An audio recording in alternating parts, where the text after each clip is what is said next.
রাজপথে থাকবে। যতক্ষণ না পর্যন্ত আমাদের দাবি আদায় না হবে ততক্ষণ পর্যন্ত আমরা রাজপথ ছাড়ব না। স্থায়ী ক্যাম্পাস নির্মাণ প্রকল্পে উন্নয়ন প্রকল্প প্রস্তাব দ্রুত অনুমোদন ও বাস্তবায়নের দাবিতে যমুনা সেতু পশ্চিম মহাসড়ক ব্লকেট করেছে রবীন্দ্র বিশ্ববিদ্যালয়ের শিক্ষার্থীরা। এতে উত্তর দক্ষিণাঞ্চলের ২২ জেলার সাথে যানবাহন চলাচল বন্ধ রয়েছে। আজ বৃহস্পতিবার বেলা ১১:৫০ থেকে যমুনা সেতুর পশ্চিম পাড়ে সিরাজগঞ্জ মহাসড়কে এই কর্মসূচি শুরু হয়। ব্লকেডের কারণে ঢাকা উত্তরবঙ্গমুখী এবং উত্তরবঙ্গ ঢাকামুখী যান চলাচল বন্ধ রয়েছে।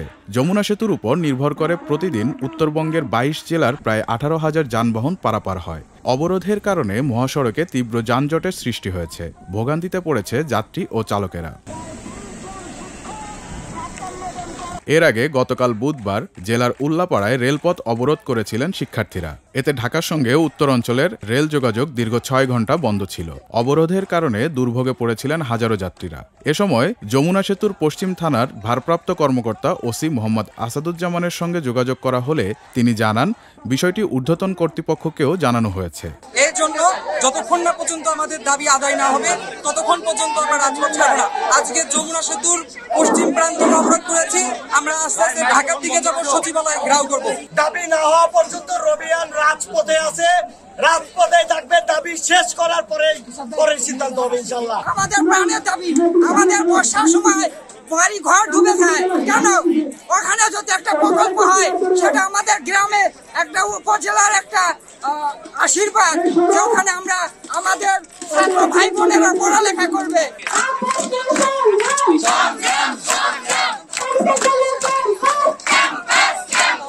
প্রতিষ্ঠার ৯ বছরেও রবীন্দ্র বিশ্ববিদ্যালয়ের ডিপিপি অনুমোদন না হওয়ায় আন্দোলন করে আসছে শিক্ষার্থীরা। তাদের আন্দোলনের সঙ্গে শিক্ষক, শিক্ষার্থী, কর্মকর্তা, কর্মচারী ও এলাকার সাধারণ বাসিন্দারা একাত্মতা প্রকাশ করেছে।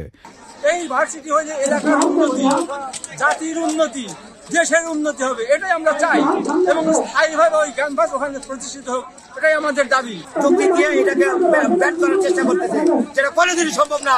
আমাদের রক্ত চলে যাবে, তারপর আমরা এই প্রতিষ্ঠানকে প্রতিষ্ঠিত করব ইনশাআল্লাহ। গত ১৯ জানুয়ারি থেকে ৩০ জানুয়ারি পর্যন্ত একটানা কর্মসূচিতে মহাসড়ক অচল করে দেন শিক্ষার্থীরা। তখন সরকারের পক্ষ থেকে আশ্বস্ত করায় আন্দোলন স্থগিত করা হয়। এরপর ৬ মাসেও ডিপিপি অনুমোদন না হওয়ায় গত ২৬ জুলাই রবীন্দ্র বিশ্ববিদ্যালয় দিবস বর্জনের মধ্য দিয়ে শিক্ষক, শিক্ষার্থী, কর্মকর্তা ও কর্মচারীরা এই আন্দোলন শুরু করেন। আজকে সরকার আমাদেরকে এই হাটলাইনে যেতে বাধ্য করেছে।